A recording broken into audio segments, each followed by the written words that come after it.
Welcome back, everyone. Okay, so let's start with our new session where we turn our attention to the critical role of genomics in diagnosing rare diseases and also understanding what that means for advancing equity and improving health outcomes. Our moderator for the next panel is Dr. Larry Lind. Welcome.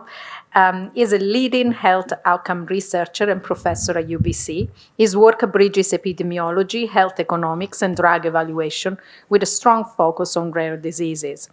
He also serves as an advisor to the BC Ministry of Health on therapies for rare conditions and leads national efforts in health technology assessment.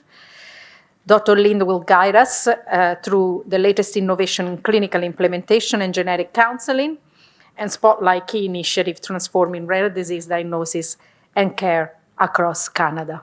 Welcome. Thank you very much. Good morning, everybody. Welcome to our session. Thank you very much for the invitation to moderate this session. This is obviously an area that's near and dear to my heart. Having been involved in a number of Genome Canada, Genome BC projects, specifically around rare diseases. This is a really exciting session for me, and we have a great panel working on funded projects. This session is called Rare Diseases, Accelerating Diagnosis and Equity Through Genomics. We're going to look at some of the latest innovations in genomic technologies for diagnosing rare diseases, looking at clinical implementation, health equity, and the essential role of genetic counseling. Some of the projects that have been funded that we're going to talk about includes the Silent Genomes, looking at reducing healthcare disparities in Indigenous children. GenCOUNSEL, that I was fortunate to be involved in, which looks at advancing genetic counseling models and the provision of clinical genetic services. BC's pilot of whole genome sequencing through the National All for One initiative, and Rapidomics 2, that I am also fortunate to be involved in. So our panelists today, going from your left to right, we have Dr. Tanya Nelson, who's a clinical molecular geneticist and head of the Division of Genome Diagnostics in the Department of Pathology and Laboratory Medicine at BC Children's and Women's Hospital.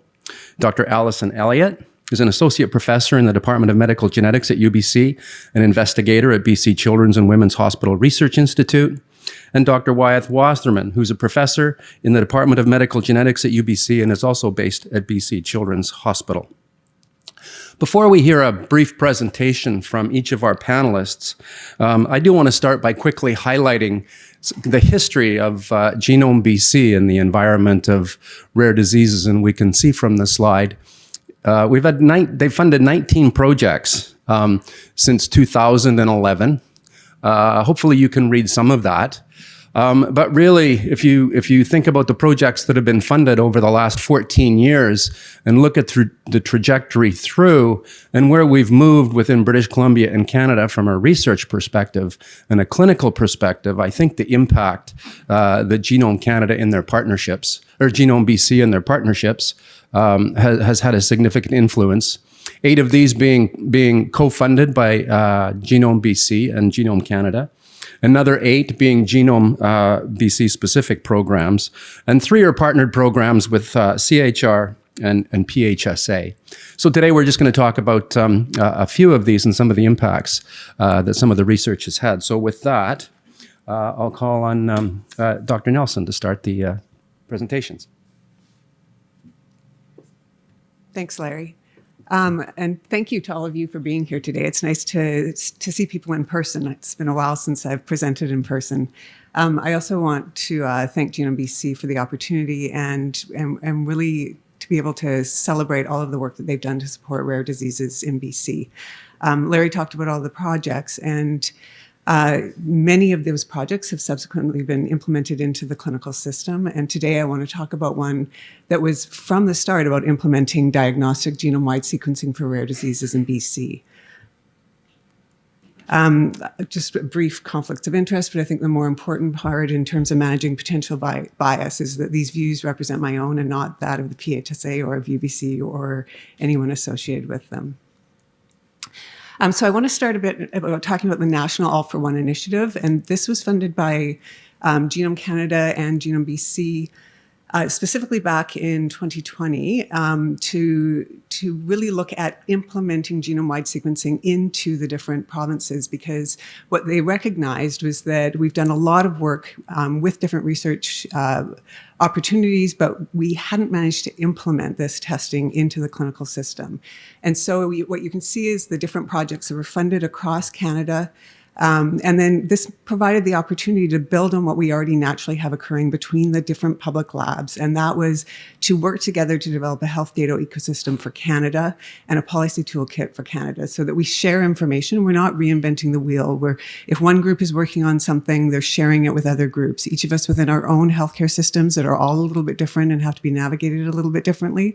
But it allows us to say, hey, we were able to do it this way. You might want to ask whether that's possible in your healthcare system, or here, take this information and use it yourself within the work that you're doing, rather than designing it yourself. This has been really successful, and specifically for our project, Genome-Wide Sequencing BC, which was a PHSA-led collaboration. It's a large project. The academic lead is Dr. Anna Lehman. The receptor lead is Craig Ivany from the PLMS. And it has clinical service activities, lab service activities, and research. So there are multiple components. Today, I just want to speak about the clinical pilot, which was the area that I've been most involved with. So the aim of this clinical pilot was to offer an end-to-end diagnostic service within BC. So from the time the patient walks in the door to the time that they receive their results, and then go on to receive treatment, and really to evaluate the feasibility of being able to do that within BC and integrate genome-wide sequencing into the care in a way that's building on the relationships that we have between clinic and lab, and really informing the process and the sustainability within the system. That required a lot of policy and process development, resources and education, not just for providers who might order the test, patients who need to learn about the test and be consented, but also for all of us to learn, how do we really deliver this care in the system? And by all of us, I also mean those people that support us. So the individuals within informatics and digital health and the like, and then facilitate the system change. I don't expect you to read everything on the slide. I'm not going to go through all of it, but what I want to highlight is the successes within the BC clinical system over and over, and numerous successes, and then numerous successes nationally to tie into the national organization, as well as tie into local BC research to drive that research and drive innovation and participate nationally in similar such projects. I'll go into a few of these briefly. I'm going to be very brief, only to say that these working groups that we developed to come up with consensus clinical recommendations involved people from the Provincial Medical Genetics Program, who is our collaborators on this project, as well as us from Genome Diagnostics, where I work. And many hours were spent sorting out what's the best way to deliver this care in a sustainable way. And so what we decided, for example, with our analysis, is that we would focus the prioritization on reviewing from the perspective of the clinical phenotype of the patient, and also, is there a valid disease gene association? So we would do the thing that we do best as clinical experts, and then set up the mechanisms where we can share this data with researchers so they can do what they do best, and that's look for new gene disease discoveries and the like. And that makes for a sustainable system where in the clinical lab we can decrease the time to diagnosis for patients, and still give the opportunity for patients who didn't get a diagnosis to potentially receive one through research. From a reporting perspective, we had to make decisions around incidental findings, whether we would search for findings or secondary findings, and also think about what were we going to report and not report. We've learned from some of the other technologies that we've offered in the past, and learned from some of the testing that's provided by the private laboratories, that providing a lot of variance back isn't helpful. What it does is it causes confusion for providers, it causes extra work for providers, and it causes a lot of confusion for patients about what their diagnosis is. So we, as a group, clinic and lab, came together to decide what's best to put on these reports. Let's minimize what we're returning. Let's talk to each other ahead of time, and let's make sure that what we're returning is really of utility to patients and families and the providers. A high-level representation of outcomes. Diagnostic rate is always a tricky thing to present. This is from the point of view of the lab. We haven't yet done the analysis to say if we now look at the clinical interpretation in the context of various other investigations that happen after we provide the data to the clinician. We had a 23% diagnostic rate where that's a clear positive. We also had about 23% of patients who were receiving either something that was very compelling that we thought was probably a diagnosis or explained part of their phenotype. And the other part of the phenotype might have been unrelated to a genetic cause. So 46% is a great value. And I think even more important to note that a lot of these patients had previous testing, and so they had a much lower diagnostic rate. I want to touch briefly on the National All-for-One Health Data Ecosystem. This is a complicated slide, but what you can see is there's a clinical arm that's around sharing within the clinic, and there's a research arm that's about sharing this clinical data with research. And so for the clinical arm specifically, this allows us to replace the old ways that we did things where it was email your friends, call your friends, ask them, have you seen a patient with this before? Is this variant important? Instead, in real time, through national data sharing agreements that involve specific institutions, we can actually look at the data from another site in real time while we're doing the analysis so that we, again, can more quickly decide what's important for patients. And then within the Canadian Rare Diseases Network, all of us nationally are collaborating with this group, and the work that we've been doing supports the red part of the slide. That's the pillar that's around diagnosis and registries, and again, those registries about improving the care for patients. So then if we think about impact and how does this come back, and what's the impact of this funding that's been provided for all of these studies, it's really about ultimately improving the patient care. So as we made that change from the data being generated within the research community and then coming back into the clinic, often patients couldn't get clinical confirmation of their testing. Now we're generating the data in the clinic.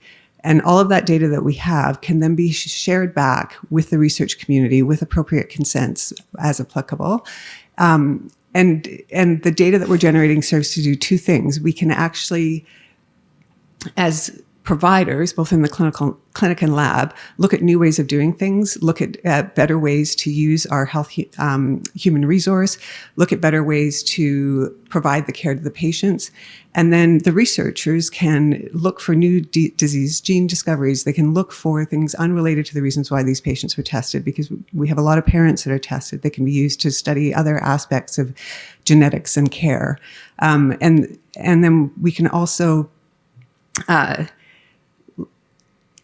support some of the work that we're trying to do around artificial intelligence. And so driving all of the various aspects of care that then can feed back into the healthcare system, keep the healthcare system modern, and ultimately improve care. I think that the largest thing in all of this that has really been compelling for all of us is how important it is that we have this ecosystem that is the public healthcare system working together with the research system to drive the continuous care and the continuous improvement for patients. And so with that, I have 34 seconds left. And so I just want to take a few moments to acknowledge all of the funders who have supported this work. It has been a huge amount of work. One of the biggest things that we were able to do is actually implement genome-wide sequencing within BC, which was the goal of this project. And now the next steps are to come to get the scale up into the larger provincial program. And finally, I want to acknowledge at a high level all of the people that have done this work. The number of people that have been involved are too numerous to list, and also a risk of missing people. But it's been a pleasure to work with everyone, and it's been an unbelievable collaboration. One larger than we thought when we started, and I think the initial reviewers on the grant actually said you might be biting off more than you can chew, but it was certainly a lot of work. But people really pulled together, and we all did it. Thank you.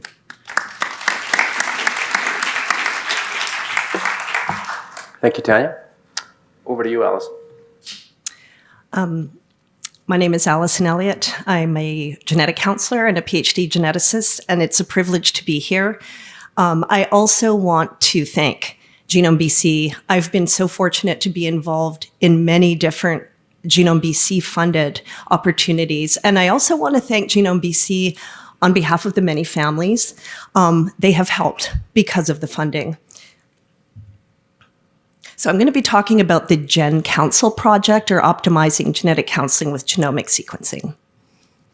So as most of us are aware, genome sequencing, whether we're talking about whole genome or exome, is now available in many provinces as a funded clinical test. Genetic counseling is recommended for all folks considering genome sequencing. And this results in an increased demand on an already strained resource, genetic counseling. And just to let folks know, pre-test genetic counseling is not checking a box on a consent form for sequencing. So genetic counselors are master's trained allied health professionals. We're concentrated in major medical centers in Canada. This results in barriers, geography, language, economic, and cultural. With respect to training programs, there's 5 in Canada that generate about 25 graduates per year. UBC has the largest, 8 students per year.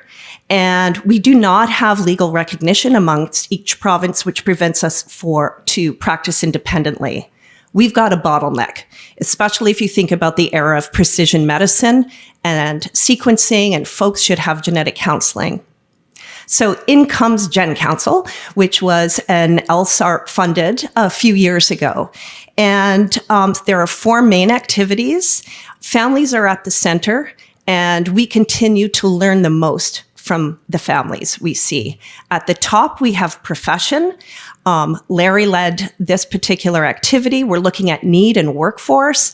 Then we have programs on the right, improving genomic test selection, optimizing care. Then practice. What are some innovative service delivery models? Let's put genetic counselors in places where they didn't work before.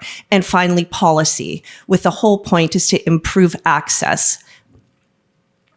So this is one of the largest research genetic counseling grants ever awarded, $4.3 million. Output so far, we've got 27 publications. And you can see the trainees who have been supported by this. And to me, this is one of the greatest things about this particular project. 14 genetic counseling students and their research projects have been supported by GenCOUNSEL, winning national and international awards.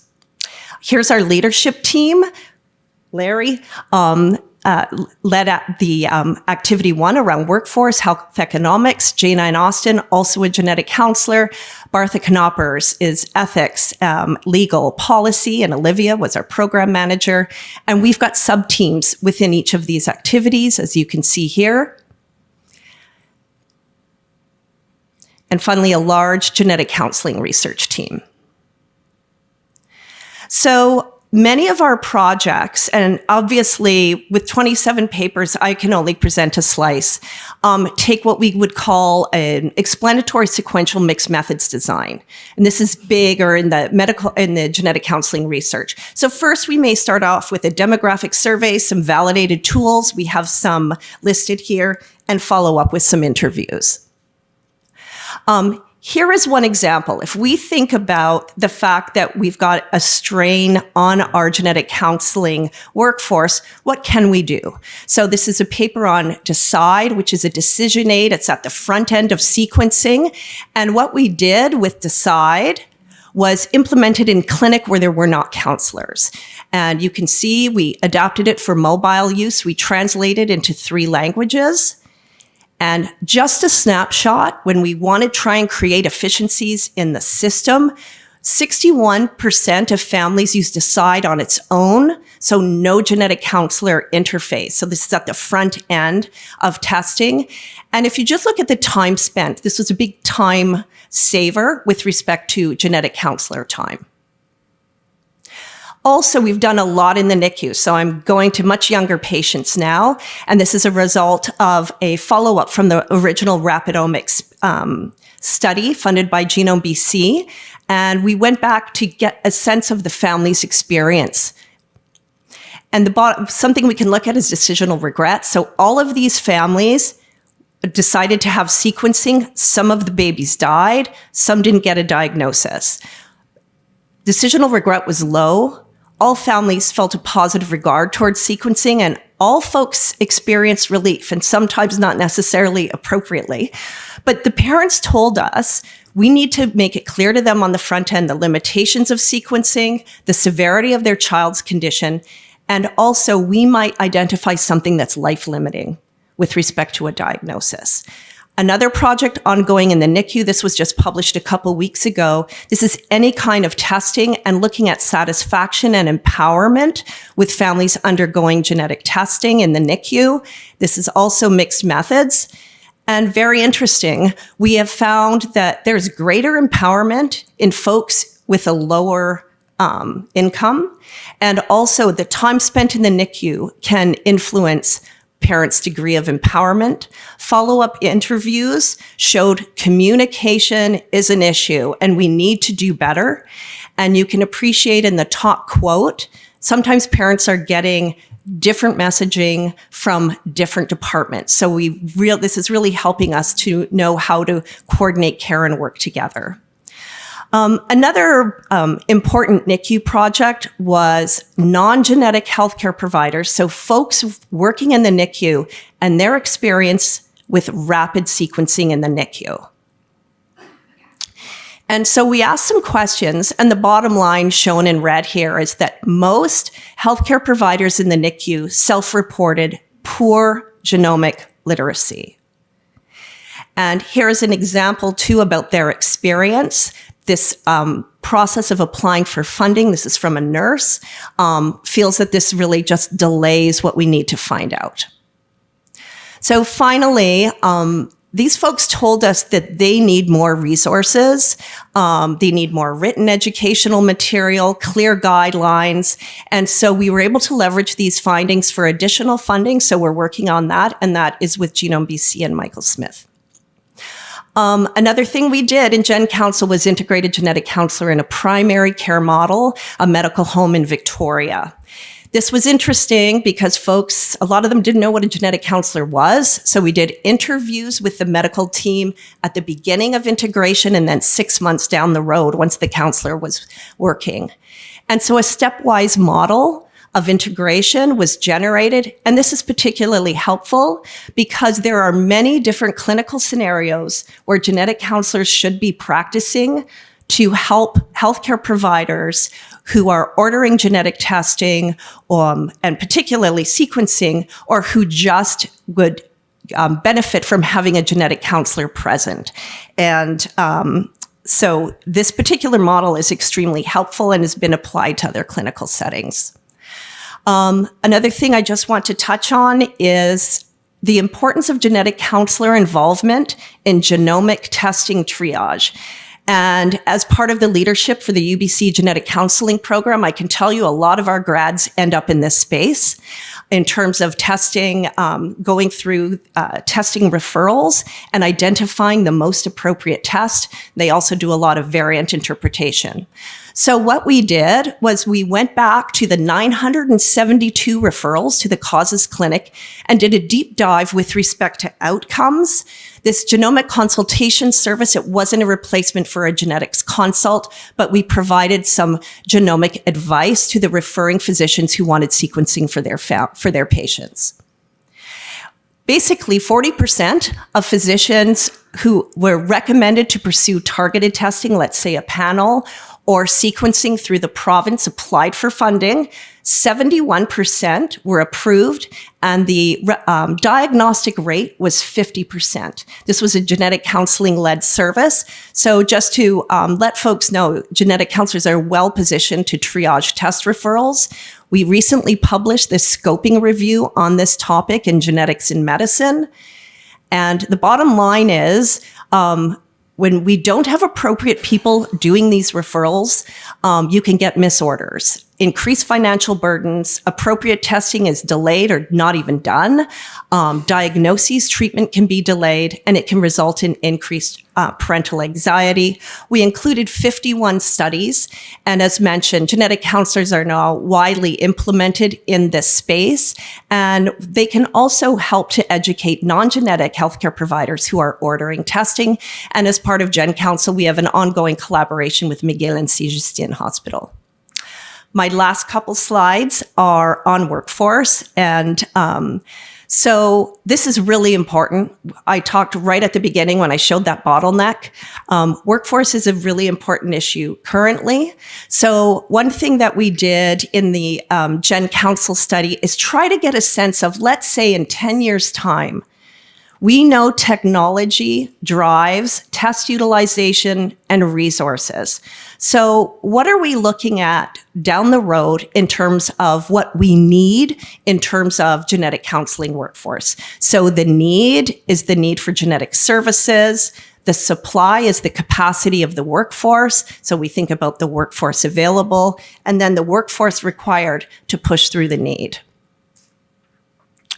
So a Delphi method was used, speaking with Canadian experts in the clinical genetics space, thinking, where are we headed in 2030? What are we looking at with respect to increased testing? And I'll just go back to Sylvie Langlois' talk and NIPT at the front end for all Canadians.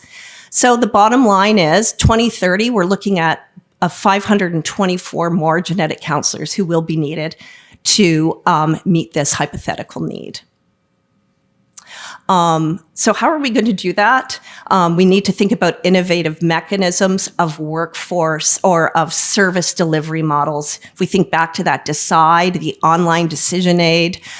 So this is looking in the cancer space, and we looked at different scenarios with respect to different service delivery models. And just as an example, if we had something like DECIDE on the very front end, there would be a 13% reduction in genetic counseling FTEs required. So we need to think about emerging technologies and how we can utilize them appropriately so we can best serve families. This particular issue around workforce resulted in us being granted a CIHR funding last year. So this is new work. And I will have to say, as I started at the beginning, research informs research. So things like causes and Rapidomics really help to inform GenCOUNSEL. GenCOUNSEL has helped to inform this workforce piece. And what we're going to be looking at is different service delivery models, as well as genetic counselors where they don't currently practice. I want to thank the families, the participants, funders, and collaborators, my lab for keeping me on track, and you for your kind attention and that remembering that research is care. Thank you.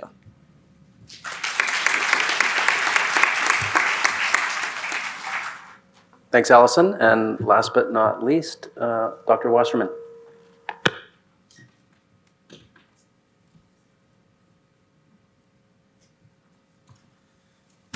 So thank you, everyone. It's I know I'm standing between you and lunch, so I'll try to be respectful and move things along. One of the exciting things within the Silent Genomes project, which I've had the pleasure to be involved with since the beginning, has been getting to work with Nadine Caron and Laura Arbour on the work. And so unfortunately, you get me and not Laura and Nadine in the thing because they're both amazing. But I'm going to try to share with you a little bit of what we've been doing in the Silent Genomes project over the last 9 years, which is an amazing run when you think about it. At the very end, there's going to be a brief moment in artificial intelligence, which is not Silent Genomes, but just to give you an extra topic at the very, very tail end. So I'm going to tell you a bit about Silent Genomes and the problems that we've been working on. So you've heard in the last 2 talks about this idea that we're using genome sequencing to do diagnosis. And one of the key things that happens in that process is that you have a patient and a clinician and they're engaging in some way, that there's samples going off to the labs and there's sequencing being done. And then it becomes a data interpretation problem. So you have this massive amounts of data that arrives into your system. And what we do in that work is we take this long list of variants. Marco mentioned 13,000 showing up when you're looking at the differences in the cancer cells. When you're looking at the patient, you're looking at 400,000 or 500,000 variants that are showing up in your list. And you're trying to say, could any of these variants be causing the disease that this patient is presenting with? And the first and most powerful way that we deal with that list is we compare it to the variants that we've seen before and say, if it's showing up a lot in a lot of people, then it's probably not causing a rare disease. And so that's a really powerful filter in our process, and we can eliminate massive portions of those variants just in that first filter. And that's great, especially if you're a white guy from Europe. But if you're not a white guy from Europe, you're going to have a bit more problem. And if you are from populations that have not been well engaged in genomics over the years, you're going to be even worse off. And so if you go to this process and you go in and you open up that sort of, let's compare it to the population thing, and you open up that box and you discover that that box is empty, I'm going to leave the wording here, but you're hooped in terms of the. Now the reality is that all of us, no matter what population we come from, have some variation that's available within the global community, and so you still can get value out of Nomad, but you don't get equitable value. You don't get equal value to that work, and so when you go there and you're not getting equitable value from that work, then the question becomes, how can we do better? And this work came out of experiences in hearing and observing stories of Indigenous children who were having these tests done and having more variants being left on the possibility list than other kids. And so the thought was, well, I'm a computer geek living sort of in my research space over on the backside. It can't be that hard. We're just going to sequence enough genomes to get some reference data, and we'll plow ahead. And then you realize how dumb you are in terms of your experiences in life. And luckily, getting to work with Laura Arbour and Nadine Caron helps move into this space. Now, just to give you a sense of what was out there, this is Nomad version 4 data that's up there, and you're going to notice some numbers there, but some of the big ones is like 77% of the reference genomes that are present in Nomad are coming out of Europe, and you're going to notice some other things, and what you're not going to notice is a line talking about Indigenous peoples of Canada, because there's nothing there in terms of what's in the work. Now, I told you that it's not actually a simple problem. And it's not actually a simple problem because for generations, people have been stupid. So we've had incredibly bad actions that have taken place over time, and that has resulted in a complete lack of trust between the research community and Indigenous peoples, and it ties into the history of colonization and genocidal practices. And so when you're talking about how can we create reference data and work in genetics, you're coming at it into a situation where you have this history of abuses and histories of harms that have been done. And so you're trying to figure out how can we do this safely? How can we do this in a way that is going to be a model for doing things right going forward? And that means that you're not going to be working very well with a Gantt chart, sorry, Genome BC, or a project management, but you're going to be doing this in conversation that's going to need to have the time that it takes to work your way through it.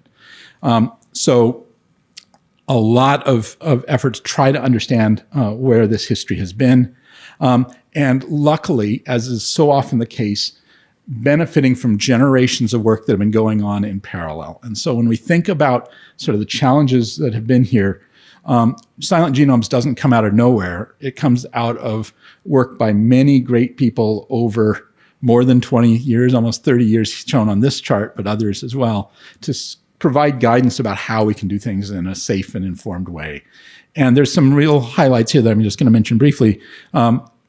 Because so many of these things have BC ties. Jeff Redding's work on creating the Indigenous Institute for Indigenous Peoples' Health, Laura Arbour's work on DNA on Loan, and this idea that the samples don't belong to us as researchers, but they belong to the people from which they come, and that you need to respect sovereignty and ownership within the work.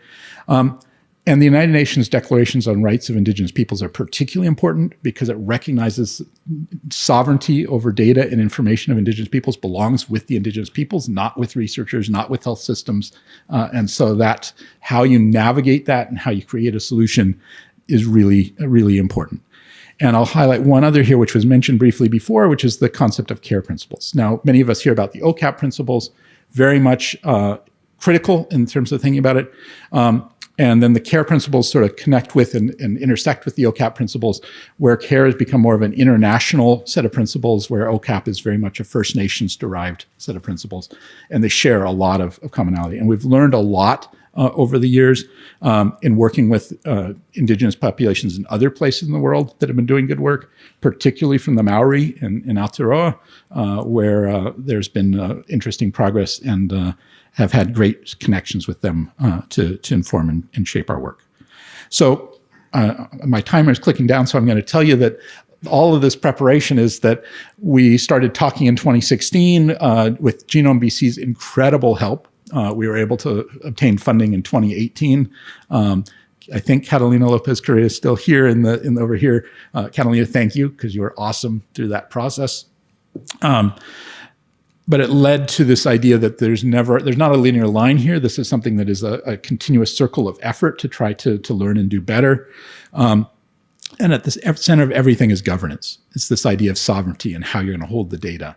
The technical pieces we can manage, we can deal with them, but it's ultimately about finding a way that people agree that it's time to move forward and it's safe to move forward. And so an Indigenous steering committee, and now it's the governance committee, came together. It's an incredible group of people that have had, Candace Loney's had a chance to interact with them a bit. They're just amazing. Patient families, people who are working in health centers in Indigenous communities, people with experience, people from national organizations, coming together and trying to think about how can we advance the interests of people with rare diseases in an effective way while preserving data sovereignty in a safe way. After lots of consideration, they said a model would be a restricted access database, so something that is there for diagnosis.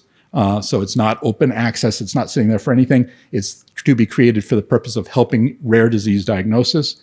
Anything outside of that has to be brought forward, and it's not there for anthropology or other sort of population history. It's there as a clinical tool for people to use. So we implemented a system. We had lots of conversations around how that would go.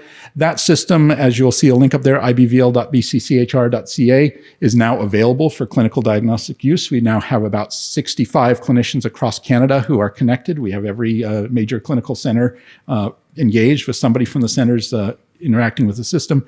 And now when there's a variant that's found, there's the potential to see if it's common in the population. Now, the weakness is that we have only about 600 samples so far from 4 First Nations that have agreed to contribute. We don't mention names except for one, which is the Gitxsan, who have asked and said, please go ahead and mention us as being involved. So thank you for the Gitxsan for that commitment and engagement.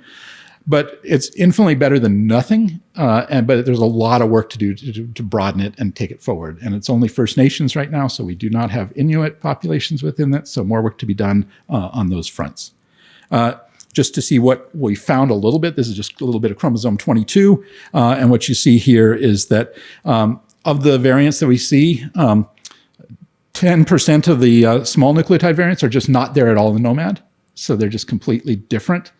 Within the system, about an equal number are completely different in frequency in nomads. So they show up very, very rarely in nomad, which may be the small number of Indigenous peoples that are present in that set, but are super common in our system. And you can see in that sort of XY chart there with nomad on the x-axis and the Indigenous background library on the y-axis, that there's a whole bunch of variants that are going up vertically along the side there, which are the ones that are super common within the Indigenous peoples. And those are the ones that if we don't know this information, we'd be sitting there staring at them saying, could these potentially be causing a disease? And they're not. They're just things that are common because we didn't know the population. I'm over time, and I have this sort of intellectual dissonance slide here just to say that artificial intelligence is coming, that we're finding ways to use these very cool tools to process information and help us in the diagnostic world.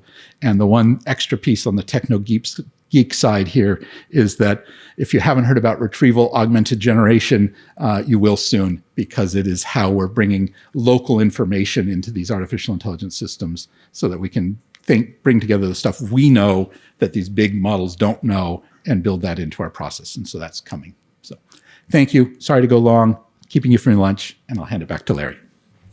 And I'm going to not hand it back to Larry and say thank you to vast numbers of people that made this possible.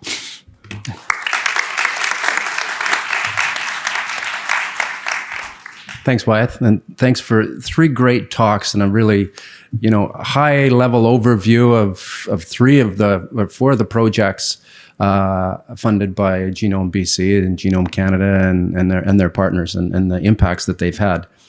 So our marching orders, I see we have 36 minutes, so we're not going to go right for the full hour and a half because we don't want anybody dropping from hypoglycemia. So the plan here is we got our marching orders before we left on the break to use Slido, ask questions in the room, put your hand up online. Please put your questions in Slido. We're going to have a brief panel where I have some targeted questions for the panel. And then we'll move into an open question and answer.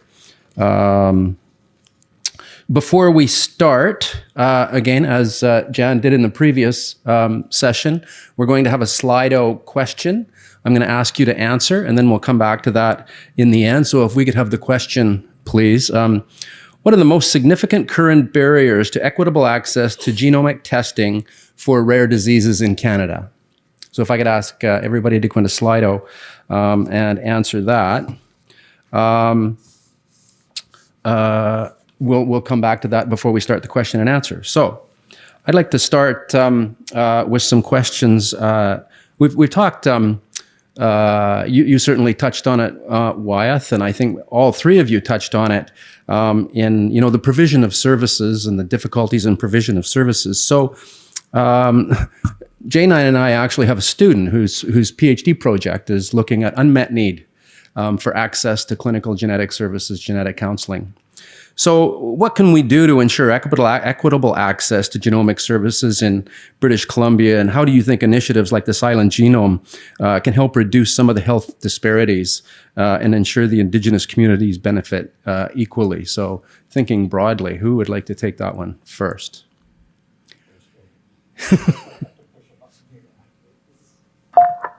Is that going? Can you hear me? Okay. So I've talked about the concept of creating this and how it's taken 9 years of conversation and discussion and engagement to come to a point where the nations that had been involved in the conversations felt comfortable with what was going on, that the governance was in place to move forward. And that's a slow roll. But what's been striking is how the transition goes from sort of making sure that everybody's on board to the willingness of how do you move forward. So suddenly there's a transitionary moment in those conversations where people thinking, okay, now that we are ready to go, let's go. And that's been exciting because then you start seeing how can we start addressing the challenges. And so what we're seeing in the last little while is that when you do have these types of reference data, that you can quickly address the challenges. So for instance, if you sequence the genome of a child, what we're seeing in the study of the patients that were involved in sort of a portion of it that were diagnostic cases where there were kids who were doing it, is that the number of variants were indeed high when we did the original sequencing, but when you can filter them against the reference database, even though the reference database isn't perfect in terms of diversity, is you very much bring the numbers back down to a similar level out there. And so it doesn't take a massive amount of data to be able to do much, much better in terms of eliminating that disparity in terms of the numbers of candidates. So that's one piece, is that we are able now to make a difference there. What we're not able to do through something like Silent Genomes is make sure that these kids are reaching the potential for diagnosis to be made. And so that's sort of the extra piece here on top of this is, even if we have the perfect tools for doing this, it does us no good if those kids are not seeing clinicians or not connecting with genetic counselors or not getting to the labs. And so we have a lot of work to do together as a community to make sure that access is there at an equal level. And so, yes, the technology is working, but the access is a lot more to go. Thanks, Wyeth. I think that's a nice segue into, now thinking about how do we implement, certainly based on what you presented, Tanya, around, and I think Marco said it, what we do in research doesn't necessarily translate into the clinic or into the population. So what do you think about? Yeah, well, I think following on to what Wyeth said, and especially for Indigenous populations or even any populations that are in more isolated communities, it's the current process to obtaining access to genome-wide sequencing in the province, unless you're participating in this pilot, is a case-by-case application for each patient. And so most physicians are not going to go through that process. They don't know how to navigate the process. They may not even know the process exists. It's difficult for the families to actually get to a physician.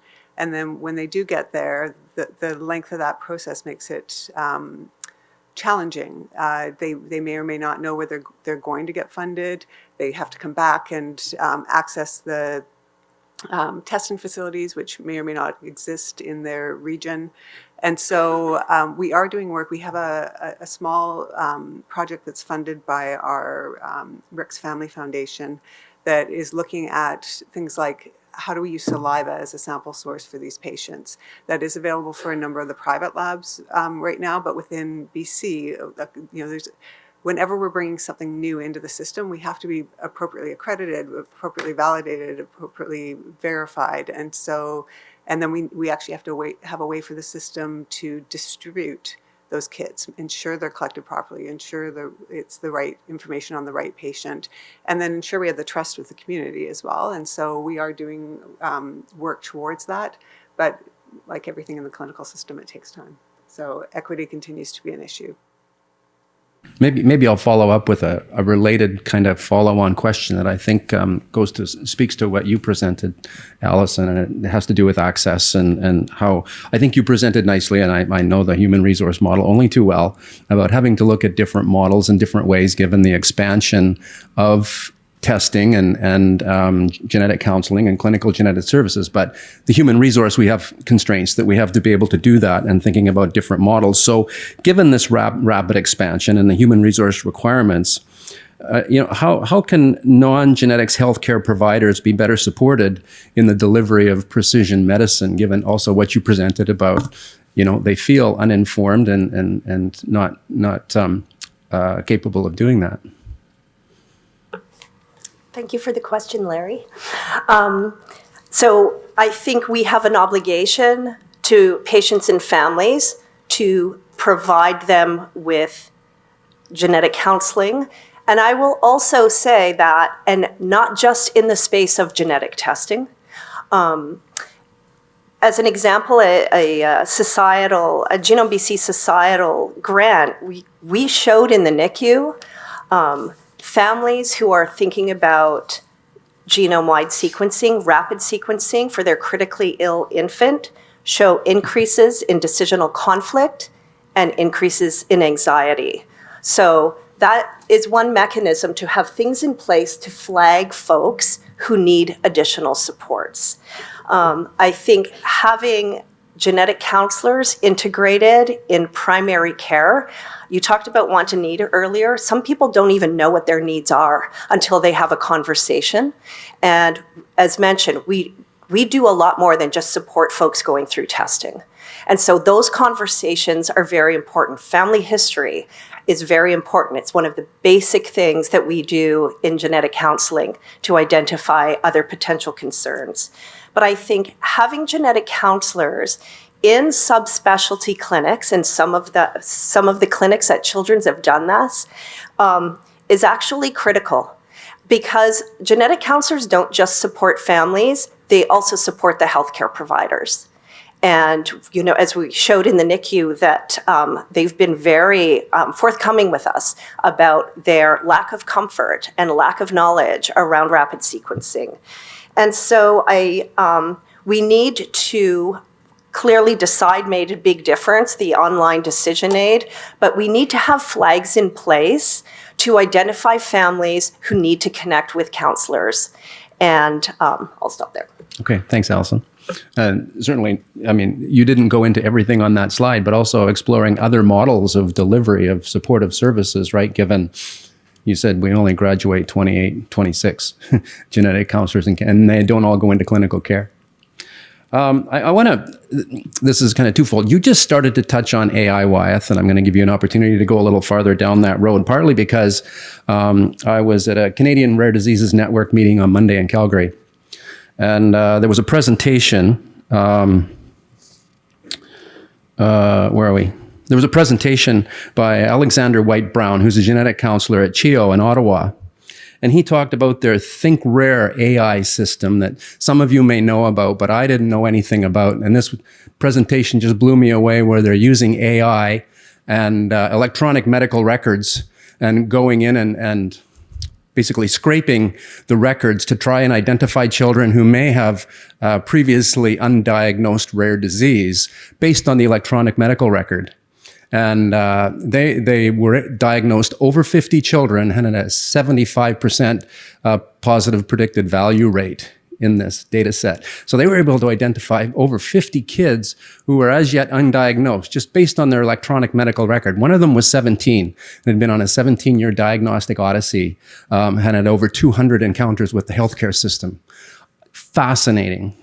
Now, where do you think, and this is a research implementation, but you can see the opportunities for the clinical piece. Where do you see us going kind of in the short, medium term to have, sort of achievable goals in using this powerful tool of AI in the clinic? Yeah. So with AI, there's always this worry about, is it going to be reliable? How do you get it to be transparent so you really understand what it's doing? Is it a mystery statement that's going to just create a bunch of noise and errors, or is it going to be something that's hallucinating and producing a bunch of garbage?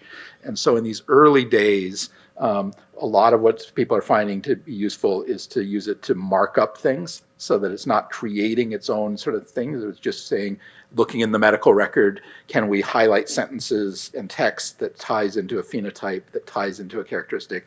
And then the clinicians have that sort of presented to them that says, okay, here's some things that we're seeing in the medical text that is informing this suggestion that this may be involved. And so that type of work is in those early days right now, where you're seeing if we can get it into a format that is trustworthy and reliable, and it's not there yet.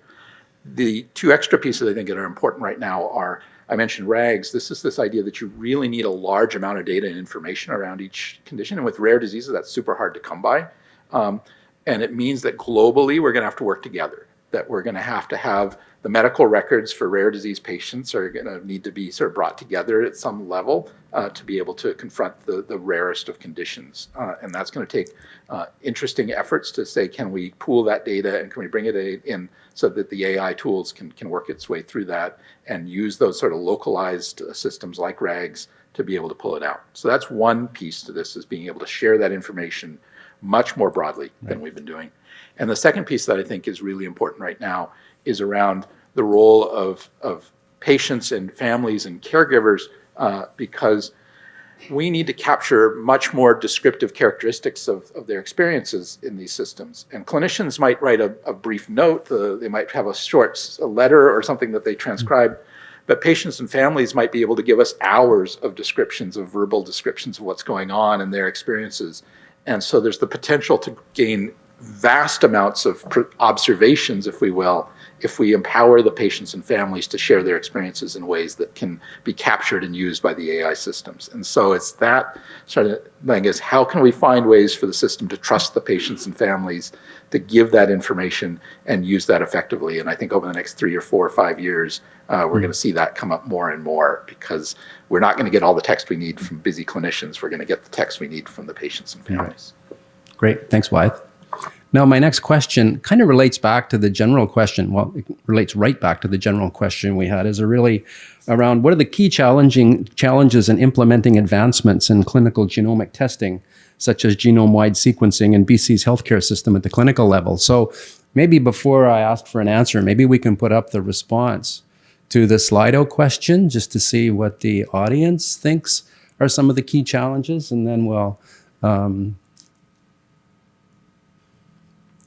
number one, delays in integrating technologies into clinical practice. So I think you just addressed some of that.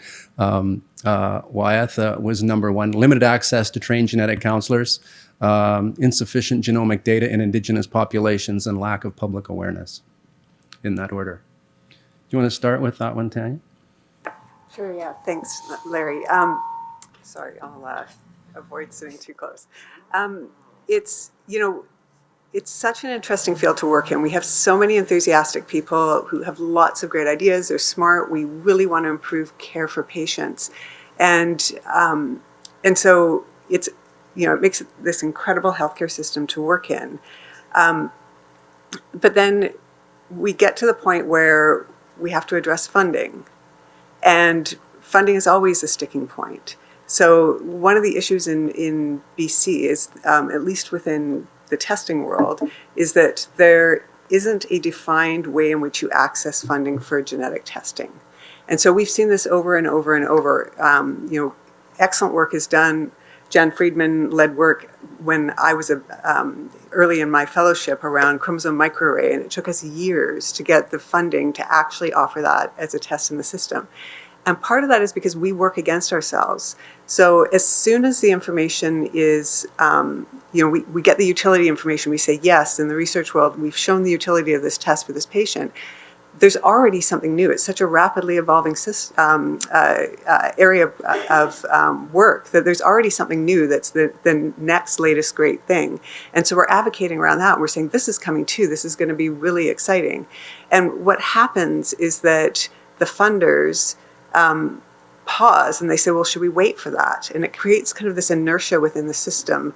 And what I think isn't recognized is that as we keep waiting for the next greatest thing, at some point it becomes too big and we can't implement because the investment to implement is just so large. And so that was one of the values of the clinical pilot, is we actually implementing into the system, actually working within the system to break down the barriers within the system, to challenge some of the old thinking around the ways in which we need to provide care, to work closely with our digital health colleagues so that they can think about implementing this care in a safe way for patients. All of those together have helped us to really set the stage to be able to move more quickly. And now it's a matter of finding the funding piece and finding the people so to speak to what Allison was speaking about. In my area of practice, there is no established funding except for one position in Ontario to train people every year. So it's piecemeal the way we pull together funding in order to train individuals. But this area is exploding. We're going to have next generation newborn screening with next generation sequencing. We're going to have NIPT. We're going to have population screening at some point. We need to have individuals who have the expertise to be able to report this information. And we need, the other area of practice in our area is what we call genome analysts. So they support us in going through the data and prioritizing the data so that we can look at the key information for patients. There isn't even a training program for that yet. And so we are training them on the job. Many of them have worked in research studies and had more training than we could give them in research studies. Some of them haven't. And so there's a real unmet need within the system to support the training of the expertise in this area. And I think what's different about genomics compared to other areas is that the change has been so rapid that the system just hasn't been able to keep up with its current approaches to not just the funding, but also things like ensuring patient safety and the like. And I think we learned a lot from COVID. And so we're trying to build on some of that learning to try and move things forward more quickly. Go ahead, Allison. Agree completely. It's tough to keep in front of this. I'm also, in terms of unmet need and funding, want to let folks know, so in a few weeks, our first class of 8 genetic counselors will be graduating. One of them has a job for the summer. So we can talk about unmet need, but I'm just making a plea for funding for genetic counseling positions in BC and beyond, because we've shown the need, and we really need more positions to be funded. And this is not just BC, this is pan-Canadian, it's pan-North American. And it's almost like a different piece to keeping in front of it. So this is just a plea to folks who may be here or online who are in positions to fund genetic counselors so they can work to improve patient care. Go ahead, Tanya. Ditto. But I also think this is the area, a lot of work that we do is around sustainability and efficiency. And I think this is the area where researchers can really help us. And so there are many things that we're doing that are tedious. And if we can develop the tools that can replace those tedious aspects, or develop things like the Indigenous library that make our work more efficient, faster, then we can do more with less. But it's true, right now, there are no, like, being able to find the ways to fund not just the training, but the positions and the testing is challenging. And it's across the entire genomic system in clinical care.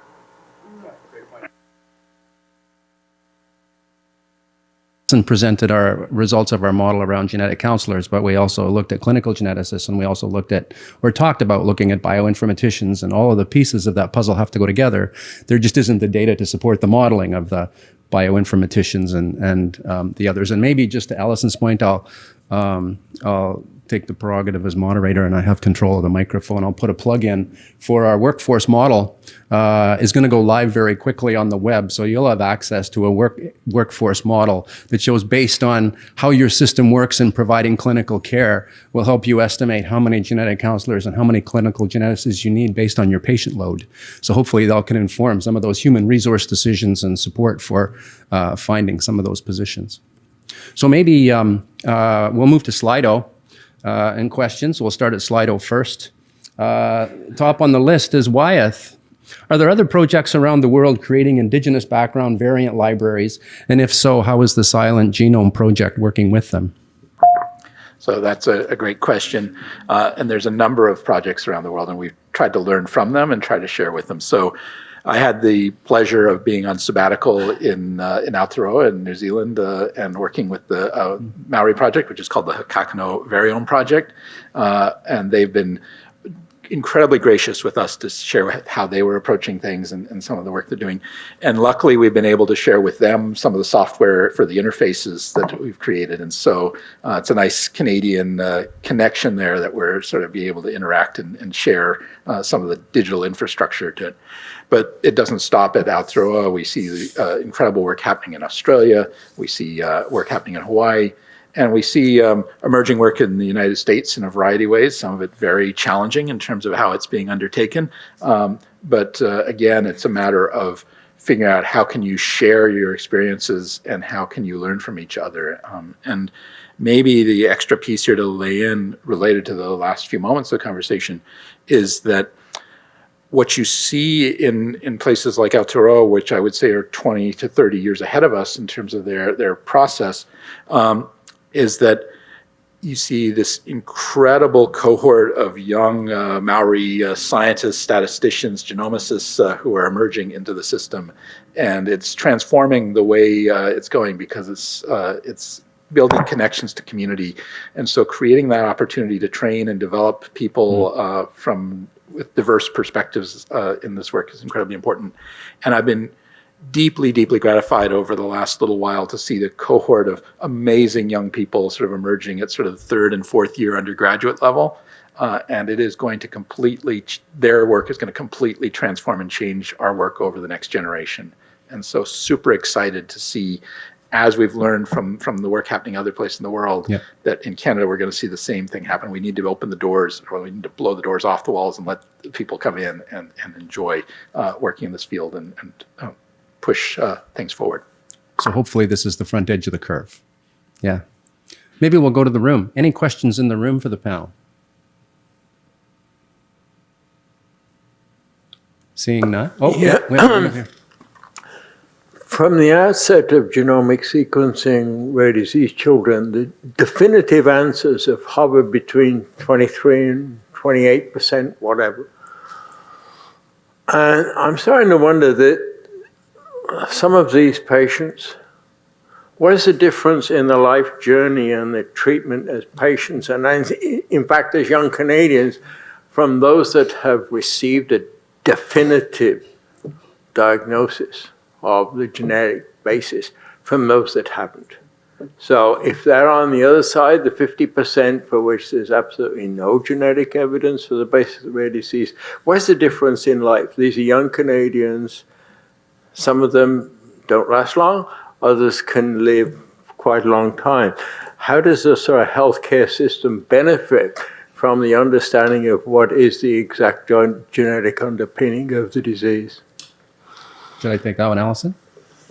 Maybe I can take that one, partly because that's exactly what we're doing in our Rapidomics 2 project that Jan is leading, looking at NICU rapid sequencing of children and prenatal sequencing. So we're actually modeling, and we're basically finished the neonatal model to look at the questions around what is the long-term impact given that early diagnosis, given that it's really difficult from a health economics environment where we always improve quality of life and length of life, but this may actually, change treatment patterns and influence changes to palliative care and may actually make that process go faster. But also there is a sub-cohort, a subgroup of patients for whom there may be treatments and there may be opportunities. So we don't quite have those answers yet, but we're really trying to answer that exact question, is what is the value to society of rapid, and to the families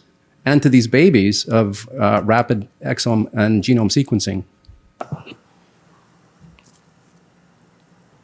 I was a government official and asking the question, I would really, before you got a lot more money, I'd like to have some of those answers. Of course, Jan. On a different issue, but one raised by Wyeth and Tanya mentioned newborn screening using genomic tools. Part of the reason AI is likely to work in a children's hospital population is that the likelihood of a child in a children's hospital having a gene, a disease where there's a major genetic component is probably over 50%. This is something that's been studied for 30 or 40 years. And so your prior chance of picking up a rare genetic disease in a child who particularly is repeatedly hospitalized in a children's hospital is much, much higher than at newborn screening, which where all these diseases are rare. So you're rarely going to pick up a true positive. You're going to have a lot more false positives, and there's going to be problems with that. So some children's hospitals, CHOP is an example, where every child who comes into the hospital gets their genome sequenced. Is that something that we should consider here, certainly before we consider newborn screening?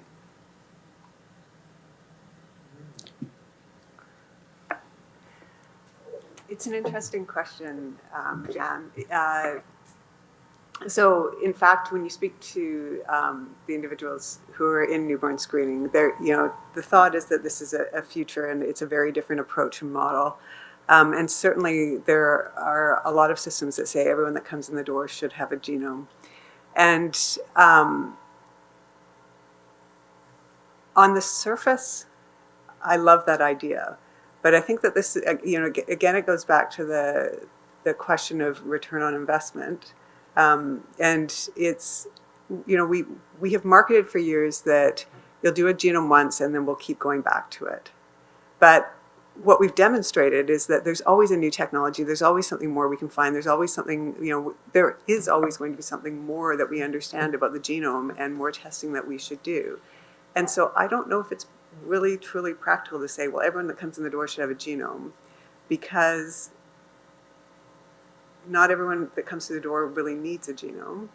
I get it, what you're saying in a children's hospital, a high rate, but I think we need to model that and understand what's the right test to best benefit the most patients, because the more we invest in one area, it does mean we're taking away from another area.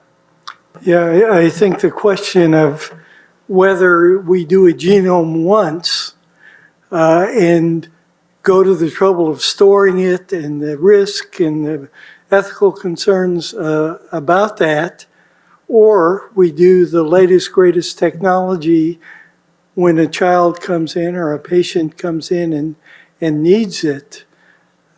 given the reducing costs. I mean, we're talking about $100 genomes now, not $1,000 genomes.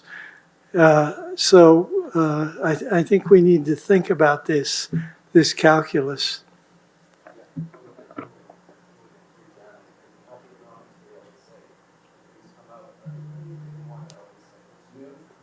I want it. What is it? Right? Marco. Thanks, Larry. I was reflecting on Jan's question and also some of the other things I'd heard about frequencies of variance and things, and then the hit rate question that Roger posed. And so we probably don't know the answer to the question that I'm about to ask, but if we do, I'd be impressed. But we can probably guess. So if we think about the hypothetical situation 20 years ago, when we might sequence a genome and we would ask for the diagnostic utility of that genome, what do we think it would have been 20 years ago? And what do we think it'll be 20 years from now? And another way to think about the answer to the question is, do we really think that we've saturated the genome space for all possible alleles, for all possible conditions? Or is this actually more important to think about as an investment in finding that space? Are we done with it? Can we dispense with the genome? I have a bias, and I think you know what it probably is. But 20 years ago, if we would have sequenced the genome, what would the hit rate have been? And 20 years from now, what do we think it will be?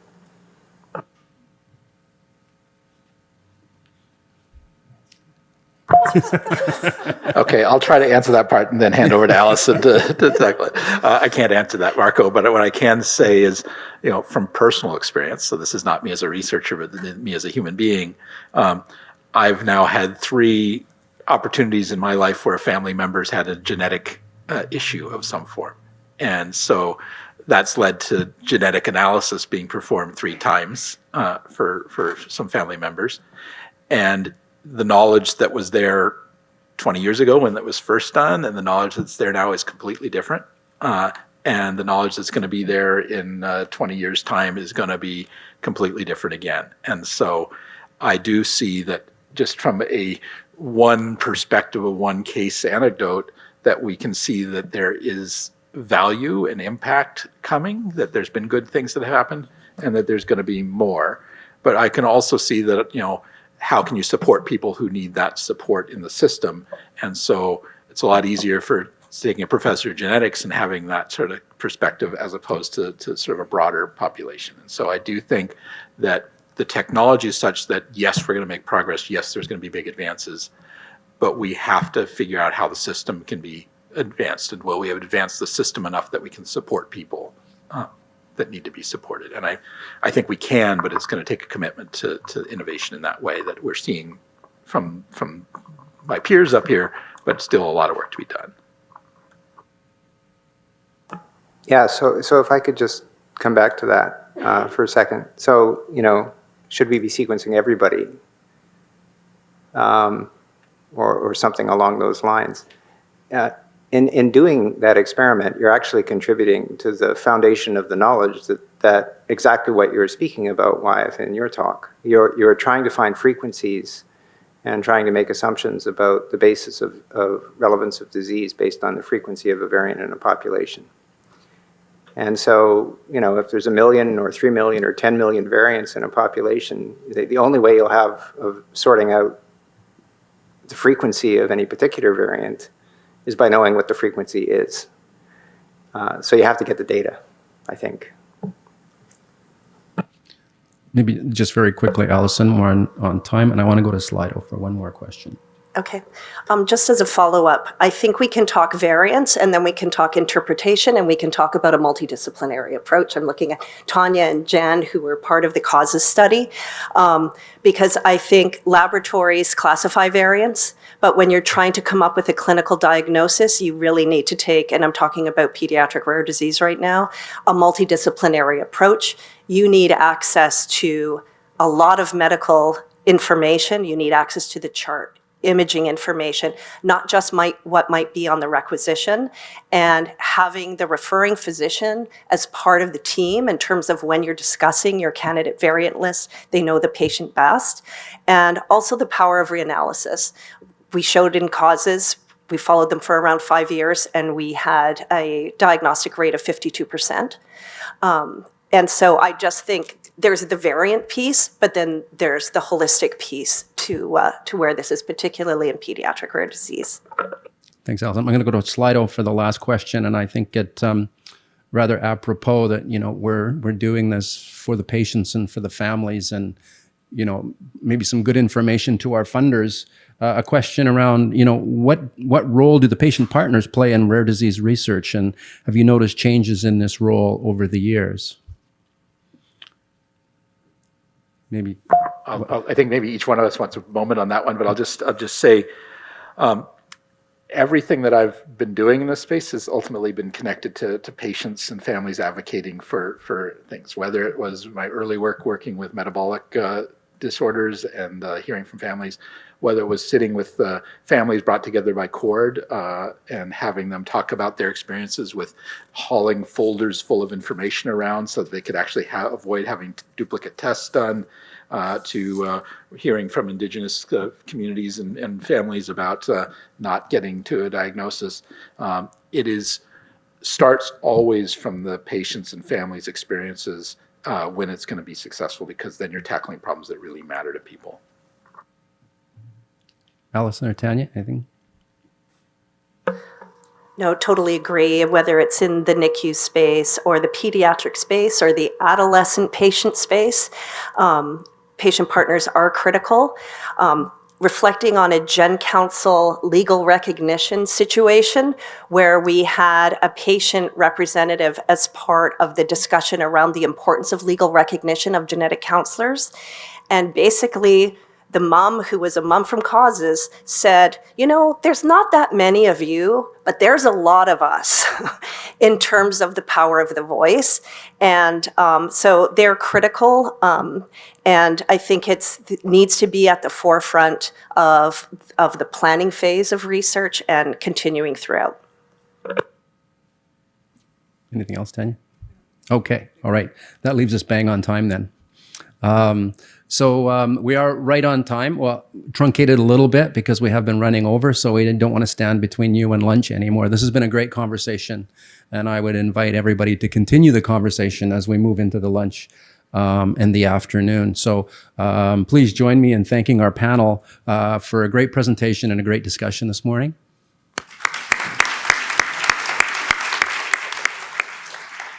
And with that, I'll turn it back to Federica for our next steps. Thanks, Thank everyone. you very much, Larry. Thank you, Alison, Tanya, and Wyatt. Thank you very much. This was really great conversation again.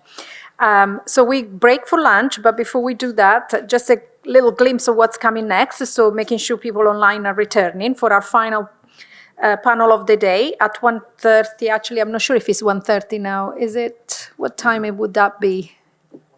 It is 1:30. Excellent. For the Genomics and Precision Medicine panel. So please, for the online participants, again, return to the event hub and click on the final session to rejoin at 1:30, and we'll see you shortly after lunch. Thank you.